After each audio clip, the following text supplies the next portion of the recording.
नमस्कार दोस्तों, स्वागत है आपका आज के मुख्य समाचार में, जिसमें सबसे पहली और बड़ी खबर में आपको बताएंगे कि शी जिनपिंग के तिब्बत दौरे का असली मकसद हुआ बेनकाब। भारतीय सीमा पर 3 नए एयरबेस बनाएगा चीन। दूसरी बड़ी खबर में जिक्र होगा कि गुलाम कश्मीर में पाकिस्तानी सेना के खिलाफ बगावत। इमरान मुर्दाबाद से गूंजी घाटी। चुनावी धांधली के विरोध में हजारों लोग सड़क पर उतरे। तीसरी बड़ी खबर में आपको बताएंगे कि चीन के खिलाफ भारत के समर्थन में सामने आया अमेरिका। चौथी खबर में जिक्र होगा कि असम मिजोरम सीमा विवाद पर हिंसा, केंद्र ने की पहल, दोनों राज्यों के मुख्य सचिवों और डीजीपी की बुलाई बैठक। और पांचवी बड़ी खबर में आपको बताएंगे कि यूपी चुनाव में दिल्ली में बीजेपी का बड़ा मंथन। बीजेपी सांसद राष्ट्रीय अध्यक्ष जेपी नड्डा से करेंगे मुलाकात। दोस्तों, हर एक खबर की गहराई में आपको ले जाएंगे, लेकिन उससे पहले अगर आपको भी देश की सेना और पीएम मोदी पर पूरा भरोसा है तो आप अभी इस वीडियो को लाइक कीजिए और कमेंट में लिखिए जय हिंद। दोस्तों, रुक करते हैं तमाम बड़ी खबरों की तरफ। शी जिनपिंग के तिब्बत दौरे का असली मकसद बेनकाब। भारत सीमा पर 3 नए एयरबेस बनाएगा चीन। जी हां दोस्तों, लद्दाख में शांति का राग अलाप रहा चीन अरुणाचल प्रदेश से लेकर हिमाचल प्रदेश तक अपनी धोखेबाजी वाली हरकतों से बाज नहीं आ रहा। कुछ दिनों पहले शी जिनपिंग ने तिब्बत का अचानक दौरा किया था। तब कहा गया था कि उनका दौरा बौद्ध धर्म के साथ बाकी चीन को जोड़ने और बौद्ध संस्कृति की संरक्षण के लिए आयोजित किया गया था। लेकिन अब खुद चीन की सरकारी मीडिया ग्लोबल टाइम्स ने शी जिनपिंग के दौरे की असली वजह दुनिया के सामने रख दी है। तिब्बत में इंफ्रास्ट्रक्चर डेवलपमेंट के नाम पर चीन भारतीय सीमा पर 3 नए एयरपोर्ट को स्थापित करने जा रहा है। इस परियोजना को मंजूरी जिनपिंग ने तिब्बत दौरे के बीच में दी थी। चीन की मंशा पर सवाल इसलिए उठ रहा है क्योंकि जिन इलाकों में इन 3 एयरपोर्ट का निर्माण किया जाना है वहां लोगों की आबादी एकदम कम है। दूसरी बात यह है कि दशकों से चीन के सताए हुए ये लोग आर्थिक रूप से इतने मजबूत भी नहीं है कि हवाई सफर जैसे महंगे विकल्प का प्रयोग कर पाएं। ये तीनों जगह भारतीय सीमा से एकदम करीब है। ऐसे में युद्ध के समय चीन इन एयरपोर्ट का इस्तेमाल एयरबेस के तौर पर कर सकता है। वर्षों से यह इलाका विकास के चीनी दावे से बिल्कुल अछूता था। ऐसे में भारत से तनाव के बीच ऐसा क्या हुआ जिसके कारण चीन तेजी से परिवहन प्रणाली को विकसित कर रहा है। चीन तिब्बत के जिन 3 नए इलाकों में एयरपोर्ट बनाने जा रहा है उनके नाम लुनजे काउंटी, टिंगरी काउंटी और बुरांग काउंटी है। बड़ी बात यह है कि चीन इन क्षेत्रों में बनने वाले एयरपोर्ट को 2025 के अंत तक शुरू करने जा रहा है। चीन इन एयरपोर्ट्स को मिलिट्री हितों को ध्यान में रखकर डिजाइन करेगा। यहाँ कॉमर्शियल फ्लाइट के अलावा चीनी वायुसेना के लड़ाकू विमान, अवॉक्स विमान, एरियल रिफ्यूलर विमान तैनात होंगे। इसके अलावा चीन ल्हासा में गोंगर्व हवाई अड्डे को इस क्षेत्र के सबसे बड़े हवाई अड्डे के रूप में विकसित करने जा रहा है। ग्लोबल टाइम्स ने बताया कि चीन तिब्बत स्वायत्त क्षेत्र में हवाई अड्डों से लेकर हाई स्पीड रेल तक के परिवहन प्रणाली को तेज से विकसित कर रहा है। चीन का दावा है कि तिब्बत के आर्थिक विकास न केवल इस क्षेत्र के लोगों के जीवन में खुशहाली लाएगा बल्कि बेल्ट एंड रोड इनिशिएटिव में शामिल नेपाल के लिए भी प्रगति के रास्ते खोलेगा। चीन अरुणाचल प्रदेश की सीमा के पास 435 किलोमीटर की लंबाई वाले ल्हासा नीमची रेल नेटवर्क को भी शुरू कर चुका है। इस ट्रैक पर चलने वाले ट्रेनों की औसत गति 160 किलोमीटर प्रति घंटे तक है। रुख करते हैं अगली खबर की तरफ। गुलाम कश्मीर में पाक सेना के खिलाफ बगावत, इमरान मुर्दाबाद से गूंजी घाटी। चुनावी धांधली के विरोध में हजारों लोग सड़कों पर उतरे। जी हां दोस्तों, गुलाम कश्मीर में विधानसभा चुनाव के दौरान सरकारी अराजकता और धांधली के कारण पाकिस्तान की सेना के खिलाफ विद्रोह हो गया है। हजारों लोग सड़कों पर उतर आए हैं। सुरक्षा बलों से कई स्थानों पर झड़प हुई, जगह जगह रास्ता जाम कर दिया गया है। गुलाम कश्मीर में 25 जुलाई को हुए विधानसभा चुनाव में पाक में सत्तारूढ़ इमरान खान की तहरीक ए इंसाफ पार्टी ने जमकर धांधली की। इस धांधली और अराजकता में चुनाव आयोग और पुलिस से लेकर सेना तक सभी ने साथ दिया। इसके कारण मतदान के दौरान व्यापक पैमाने पर हिंसक वारदातें हुई। इमरान की पार्टी के 2 कार्यकर्ताओं की मौत के साथ ही सैकड़ों लोग घायल हो गए। चुनाव परिणाम में इमरान की पार्टी को 45 में से 25 सीटें हासिल हुई। इसी के बाद पूरी घाटी में पाक सेना और सरकार के विरोध में हजारों लोग सड़कों पर उतर आए। गुजरावाला में कई स्थानों पर जनता और सुरक्षा बलों के बीच हिंसक झड़प हुई। गुस्साए लोगों ने टायर जलाकर सड़कों पर डाल दिए। कई स्थानों पर पथराव भी किया गया। विपक्षी दल पीएमएल-एन की प्रवक्ता मरियम औरंगजेब ने कहा कि अलीपुर छाता में तहरीक ए इंसाफ पार्टी के गुंडों ने हिंसा फैलाई और कार्यकर्ताओं पर हमले किए। यहाँ पुलिस और सेना ने गुंडों का साथ। रुख करते हैं अगली खबर की तरफ। चीन के खिलाफ भारत के समर्थन में सामने आया अमेरिका। जी हां दोस्तों, अमेरिकी विदेश मंत्री एंटनी ब्लिंकन मंगलवार को 2 दिन के भारत दौरे पर नई दिल्ली पहुंचे। अमेरिकी विदेश मंत्री के इस दौरे में अफगानिस्तान में सुरक्षा स्थिति, हिंद प्रशांत में संपर्कों को बढ़ावा देने और कोविड-19 महामारी की चुनौतियों से निपटने सहित विभिन्न मसलों पर चर्चा होगी। एंटनी ब्लिंकन के भारत पहुंचने पर अमेरिका ने कहा है वह भारत के एक प्रमुख वैश्विक शक्ति के रूप में उभरने का समर्थन करता है। अमेरिका ने कहा कि वह हिंद प्रशांत क्षेत्र में शांति, स्थिरता और बढ़ती समृद्धि और आर्थिक समावेश का क्षेत्र सुनिश्चित करने के प्रयासों में एक महत्वपूर्ण भागीदार है। चीन के बढ़ते वर्चस्व से निपटने के लिए अमेरिका ने क्वाड को मजबूत बनाने पर जोर दिया। अमेरिकी विदेश विभाग ने कहा है कि अमेरिका और भारत के बीच रक्षा सहयोग नई ऊंचाइयों पर पहुंच रहा है, जिसमें सूचना साझा करना, संपर्क अधिकारी और मालाबार जैसे जटिल अभ्यास शामिल हैं। पदभार संभालने के बाद अपनी पहली भारत यात्रा के दौरान एंटनी ब्लिंकन प्रधानमंत्री नरेंद्र मोदी और विदेश मंत्री एस जयशंकर से मुलाकात करेंगे। इसमें कोविड-19 से निपटने के प्रयासों पर निरंतर सहयोग, हिंद प्रशांत क्षेत्र में शांति, साझा क्षेत्रीय मुद्दों, सुरक्षा हितों, साझा लोकतांत्रिक मूल्यों और जलवायु संकट सहित कई मसलों पर चर्चा होगी। एक न्यूज एजेंसी की रिपोर्ट के मुताबिक अमेरिकी विदेश मंत्रालय ने कहा, अमेरिका भारत रक्षा सहयोग नई ऊंचाइयों तक पहुंच रहा है, जिसमें सूचना साझा करना, संपर्क अधिकारी, मालाबार युद्धाभ्यास और सुरक्षित संचार करार कॉमकासा जैसे रक्षा समझौते शामिल हैं। अमेरिका ने 2020 तक $20 बिलियन से अधिक रक्षा बिक्री की भारत को अनुमति दी है। अमेरिका भारत रक्षा प्रौद्योगिकी और व्यापार पहल के माध्यम से रक्षा उपकरणों के सह उत्पादन और सह विकास पर मिलकर काम करते हैं। भारत और अमेरिका अफगानिस्तान क्षेत्र जैसे क्षेत्रीय सुरक्षा मुद्दों पर मिलकर काम कर रहे हैं। अमेरिका की तरफ से जारी फैक्ट शीट के मुताबिक दोनों देश रक्षा, अप्रसार, हिंद प्रशांत क्षेत्र में क्षेत्रीय सहयोग, साझा लोकतांत्रिक मूल्यों, आतंकवादी विरोधी, जलवायु परिवर्तन, स्वास्थ्य, ऊर्जा सहित राजनयिक, व्यापार और निवेश, शांति स्थापना, पर्यावरण, शिक्षा, विज्ञान और प्रौद्योगिकी, कृषि, अंतरिक्ष, महासागर, आर्थिक और सुरक्षा मुद्दों पर एक दूसरे के सहयोगी के तौर पर काम रुख करते हैं। अगली खबर की तरफ, असम मिजोरम सीमा विवाद पर हिंसा, केंद्र ने की पहल, दोनों राज्यों के मुख्य सचिवों और डीजीपी की आज बुलाई बैठक। जी हां दोस्तों, असम और मिजोरम की सीमा पर सोमवार को हुई हिंसक झड़प के बाद केंद्रीय गृह मंत्रालय ने मोर्चा संभाला है। गृह मंत्रालय ने दोनों राज्यों के मुख्य सचिवों और डीजीपी की बुधवार को बैठक बुलाई है। केंद्रीय गृह सचिव अजय भल्ला बैठक की अध्यक्षता करेंगे। इस बीच गृह मंत्री अमित शाह ने भी दोनों राज्यों के मुख्यमंत्रियों से बात कर शांति बनाए रखने की अपील की है। सोमवार शाम मिजोरम पुलिस की ओर से हुई फायरिंग में असम पुलिस के 5 जवानों की मौत हो गई थी। इसमें असम के एक नागरिक की भी मौत हो गई थी और 50 से ज्यादा घायल हो गए थे। मंगलवार को दोनों राज्यों की सीमा पर शांति रही। गृह मंत्रालय के अधिकारियों ने बताया कि इस बैठक में किसी ऐसे नतीजे पर पहुंचने का प्रयास किया जाएगा जिससे फिर हिंसा की स्थिति न बने। केंद्र सरकार दोनों सरकारों के साथ लगातार संपर्क में है और हालात को शांत रखने का प्रयास कर रही है। टकराव वाली जगह पर केंद्रीय रिजर्व पुलिस बल की 6 कंपनियों को तैनात किया गया है। सीआरपीएफ के महानिदेशक कुलदीप ने बताया कि हालात शांतिपूर्ण हैं। इस बीच संसद में केंद्रीय गृह राज्य मंत्री नित्यानंद राय ने कहा कि राज्यों के बीच के सीमा विवाद आपसी सहयोग से ही सुलझाए जाते हैं। केंद्र इन मामलों में केवल मध्यस्थ की भूमिका निभाता है। उन्होंने कहा कि सीमाओं के निर्धारण के बाद से कई राज्यों में इस संबंध में कुछ विवाद हैं। उपलब्ध जानकारी के मुताबिक हरियाणा, हिमाचल प्रदेश, लद्दाख, हिमाचल प्रदेश, महाराष्ट्र, कर्नाटक, असम, अरुणाचल प्रदेश, असम, नागालैंड, असम, मेघालय और असम मिजोरम के बीच सीमा विवाद है। रुख करते हैं अगली खबर की तरफ। यूपी चुनाव, दिल्ली में बीजेपी का बड़ा मंथन, बीजेपी सांसद राष्ट्रीय अध्यक्ष जेपी नड्डा से करेंगे मुलाकात। जी हां दोस्तों, उत्तर प्रदेश से आने वाले बीजेपी सांसद बुधवार को गुरुवार और राष्ट्रीय अध्यक्ष जेपी नड्डा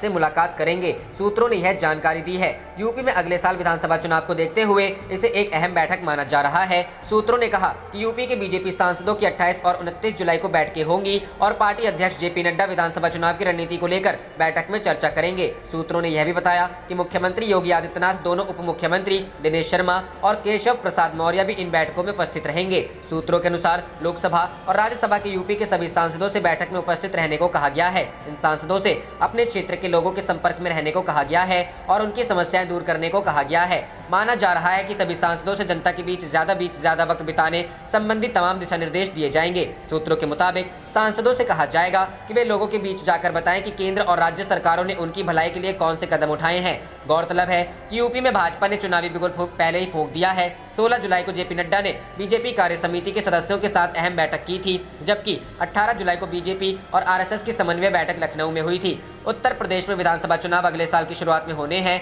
ये चुनाव फरवरी में हो सकते हैं। बीजेपी ने वर्ष 2017 के विधानसभा चुनाव में भारी बहुमत से जीत दर्ज की थी। राज्य की 403 सदस्यीय विधानसभा में पार्टी के अभी 309 विधायक हैं, जबकि सपा के 49 और बसपा के 18 और कांग्रेस के 7 विधायक हैं। रुख करते हैं अगली खबर की तरफ। भारत पधारे ब्लिंकन, अमेरिका ने कहा हिंद प्रशांत क्षेत्र में हिंदुस्तान की भूमिका को बनाएंगे मजबूत। जी हां दोस्तों, अमेरिकी विदेश मंत्री एंटनी ब्लिंकन मंगलवार को अपने 2 दिवसीय दौरे पर भारत पहुंच गए हैं। इस दौरे में अफगानिस्तान में सुरक्षा हालात, हिंद प्रशांत में संपर्कों को बढ़ावा देना और कोरोना महामारी की चुनौतियों से निपटने समेत कई अहम मुद्दों पर चर्चा होगी। ब्लिंकन बुधवार को प्रधानमंत्री नरेंद्र मोदी से मिलेंगे। पीएम मोदी से मिलने से पहले वह विदेश मंत्री एस जयशंकर और राष्ट्रीय सुरक्षा सलाहकार अजीत डोभाल से भी मिलेंगे। वहीं ब्लिंकन के भारत पहुंचने पर अमेरिका ने कहा कि हम हिंद प्रशांत क्षेत्र में भारत की भूमिका का समर्थन करते हैं। अमेरिका ने आगे कहा कि हिंद प्रशांत क्षेत्र में शांति, स्थिरता और आर्थिक समावेश का क्षेत्र सुनिश्चित करने में हम भारत की मदद करेंगे। अमेरिकी राज्य विभाग ने कहा कहा कि अमेरिका और भारत अफगानिस्तान के क्षेत्रीय सुरक्षा मुद्दों पर एक साथ काम कर रहे हैं। बता दें कि जो बाइडेन के अमेरिकी राष्ट्रपति बनने के बाद ब्लिंकन का यह पहला भारत दौरा है। अमेरिकी विदेश मंत्री एंटनी ब्लिंकन के भारत दौरे में बातचीत के मुख्य एजेंडे में पाकिस्तान द्वारा आतंकियों को फंडिंग, दहशतगर्दों के लिए सुरक्षित पनाहगाह बनने एवं अमेरिकी फौजों के छोड़ने के बाद अफगानिस्तान में हालात हैं, जिन पर विशेष रूप से चर्चा होगी। सरकारी सूत्रों ने बताया कि 27 जुलाई से शुरू हो रहे ब्लिंकन के 2 दिवसीय भारत दौरे में 4 देशों के समूह क्वाड के ढांचे के तहत मजबूत गठजोड़ बनाने पर प्रमुख रूप से चर्चा होगी। इसी के तहत साल के आखिर तक क्वाड देशों भारत, अमेरिका, ऑस्ट्रेलिया और जापान के विदेश मंत्रियों की संभावित बैठक भी होनी है। दोनों पक्ष क्वाड टीका पहल को आगे बढ़ाएंगे ताकि भारत में बनाए जाने वाले टीकों को हिंद प्रशांत क्षेत्र के देशों को 2022 के शुरुआत में आपूर्ति की जा सके। सूत्रों ने बताया कि ब्लिंकन की इस यात्रा का एजेंडा व्यापक होगा, जिसमें द्विपक्षीय सहयोग को और मजबूत करने का अवसर होगा और व्यापार और निवेश, स्वास्थ्य देखभाल, शिक्षा, डिजिटल डोमेन, नवाचार और सुरक्षा पर विशेष रूप से बातचीत की जाएगी। भारत स्वास्थ्य प्रोटोकॉल को बनाए रखते हुए अंतर्राष्ट्रीय यात्रा के सिलसिलेवार बहाली के लिए भी अमेरिकी प्रशासन पर दबाव डालेगा।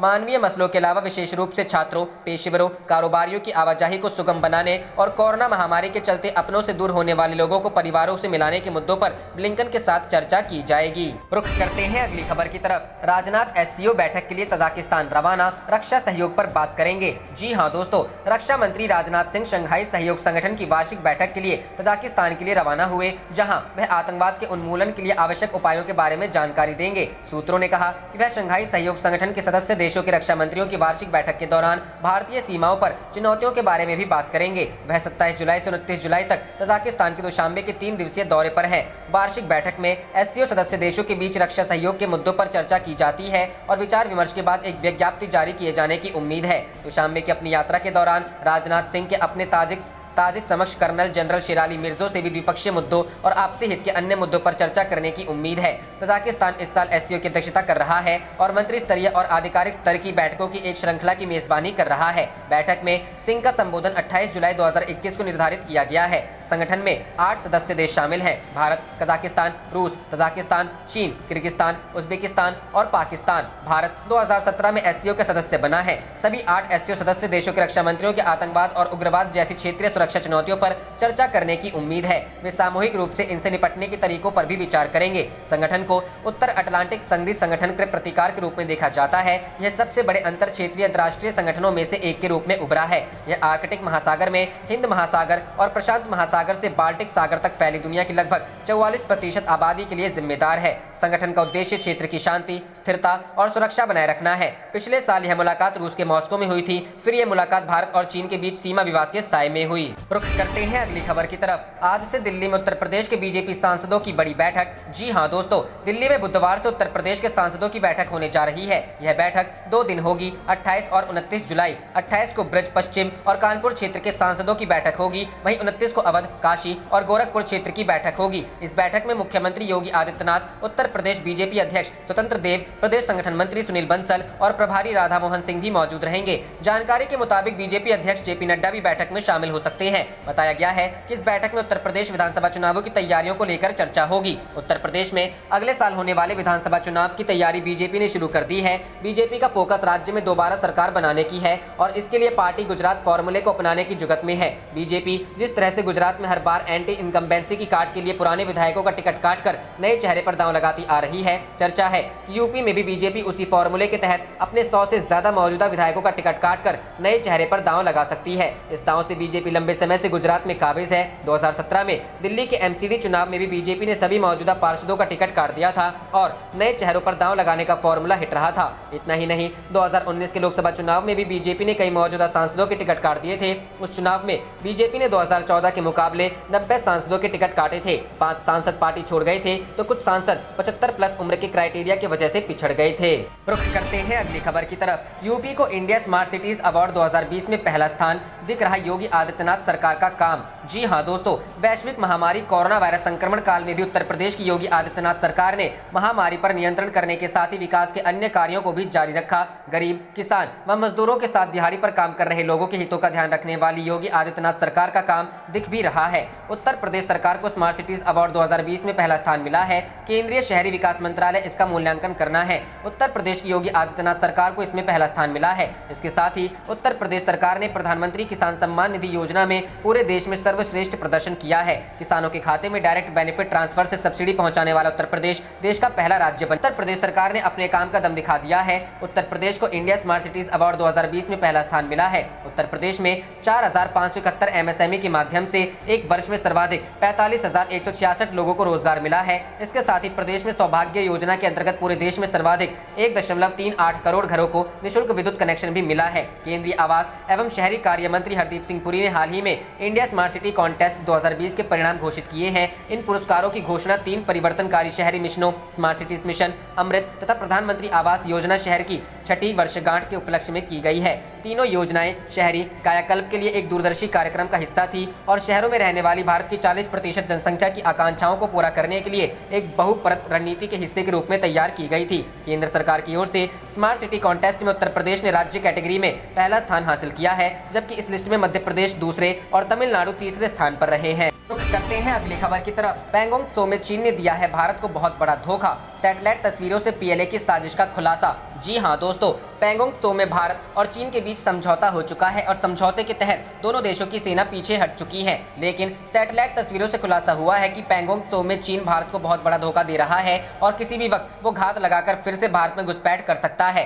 सैटेलाइट तस्वीरों से खुलासा हुआ है कि पैंगोंग त्सो से सटे इलाके में चीन ने भारी विध्वंसक हथियारों और सेना के जवानों की तैनाती कर रखी है। सैटेलाइट तस्वीरों से खुलासा हुआ है कि चीन की सेना भारत को धोखा देने की कोशिश में है और चीन का असल इरादा तनाव कम करने का है ही नहीं। दरअसल 6 महीने पहले भारत और चीन के बीच पैंगोंग त्सो झील से अपनी सेना को पीछे हटाने को लेकर समझौता हुआ था, जिसके आधार पर दोनों देशों की सेना पैंगोंग त्सो झील से पीछे हट गई थी। लेकिन अब पता चल रहा है कि पैंगोंग त्सो जो फिंगर 4 है, वहां से सेना हटाकर चीन ने उसे फिंगर 8 के ठीक पीछे तैनात कर दिया है। यानी जो विवादित जगह है उसके पास ही चीन ने अपनी सेना को जमा कर रखा हुआ है। ओपन इंटेलिजेंस सोर्स डेटर्सफा की रिपोर्ट के मुताबिक चीन ने भारी तादाद में सैनिकों को पैंगोंग त्सो झील के पास वाले इलाके में तैनात कर रखा है, जिससे साफ साफ पता चलता है कि भारत और चीन के बीच का सीमा विवाद अभी भी बना हुआ है और पीएलए इस विवाद को खत्म करने के मूड में बिल्कुल भी नहीं है। वहीं ताजा रिपोर्ट्स में यह भी पता चला है कि सांशे में चीन ने एयरपोर्ट का संचालन फिर से शुरू कर दिया है, जिसका मकसद पूर्वी लद्दाख में भारतीय एयरफोर्स को काउंटर करना है। सैटेलाइट की ताजा तस्वीरों से पता चलता है कि चीन ने अपने एयरपोर्ट की मरम्मत का कार्य शुरू कर दिया है। रुख करते हैं अगली खबर की तरफ। इमरान खान की पार्टी पर फिर लगा चुनाव में धांधली का आरोप, अदालत जाने और विरोध प्रदर्शन का विपक्ष बना रहा रणनीति। जी हां दोस्तों, पाकिस्तान के प्रधानमंत्री इमरान खान पर मुख्य विपक्षी पार्टी पीएमएल-एन ने गुलाम कश्मीर में हुए चुनाव पर धांधली करने का आरोप लगाया है। इमरान खान की पाकिस्तान तहरीक-ए-इंसाफ पार्टी की आलोचना करते हुए देश के शीर्ष विपक्षी पार्टी अदालत जाने पर विचार कर रही है। पाकिस्तान के डॉन अखबार की रिपोर्ट के अनुसार पाकिस्तान मुस्लिम लीग ने प्रधानमंत्री इमरान खान की पीटीआई सरकार पर चुनाव में धांधली करने के लिए अपनी मशीनरी का इस्तेमाल करने का आरोप लगाया है। पीएमएल-एन की उपाध्यक्ष मरियम नवाज ने ट्वीट कर कहा, मैंने गुलाम कश्मीर चुनाव परिणाम स्वीकार नहीं किया है और ना ही मैं करूंगी। मैंने ना तो 2018 के आम चुनाव के परिणाम और ना ही इस फ्रॉड सरकार को स्वीकार किया था। पीएमएल-एन जल्द ही गुलाम कश्मीर चुनावों में हुए इस शर्मनाक धांधली पर एक रणनीति की घोषणा करेगी। विपक्ष द्वारा चुनाव में धांधली के आरोपों के बीच इमरान खान की पार्टी पीटीआई ने गुलाम कश्मीर विधानसभा चुनाव में 45 में से 25 सीटें जीती हैं, जिसमें घातक हिंसा भी हुई थी। रविवार को हुए चुनाव में पीटीआई ने 25 सीटें जीती हैं। इसके बाद पाकिस्तान पीपुल्स पार्टी ने 11 सीटें, पीएमएल-एन ने 6 और 2 क्षेत्रीय राजनीतिक दलों ने 1-1 सीट जीती है। पीएमएल-एन पंजाब की सूचना सचिव आजमा बुखारी ने इमरान खान पर निशाना साधते हुए कहा कि 25 जुलाई को देश में वोट चोरों द्वारा धांधली के दिन के रूप में याद किया जाएगा। रुख करते हैं अगली खबर की तरफ। राहुल गांधी की संसद तक ट्रैक्टर रैली के मामले में दिल्ली पुलिस ने दर्ज की एफआईआर। जी हां दोस्तों, दिल्ली पुलिस ने कांग्रेस के पूर्व अध्यक्ष राहुल गांधी की संसद के निकट तक ट्रैक्टर रैली निकालने के मामले में केस दर्ज कर लिया है। संसद मार्ग थाने में कांग्रेसी नेताओं के खिलाफ एमवी एक्ट आईपीसी 188 और महामारी कानून के तहत मामला दर्ज कर लिया गया है। राहुल गांधी ट्रैक्टर लेकर पार्लियामेंट तक कैसे पहुंचे, इस बात की जांच भी दिल्ली पुलिस कर रही है। पुलिस सूत्रों के मुताबिक अब तक की जांच में पता चला है कि रविवार देर रात एक कंटेनर में रखकर ट्रैक्टर को लुटियन जोन इलाके में लाया गया था।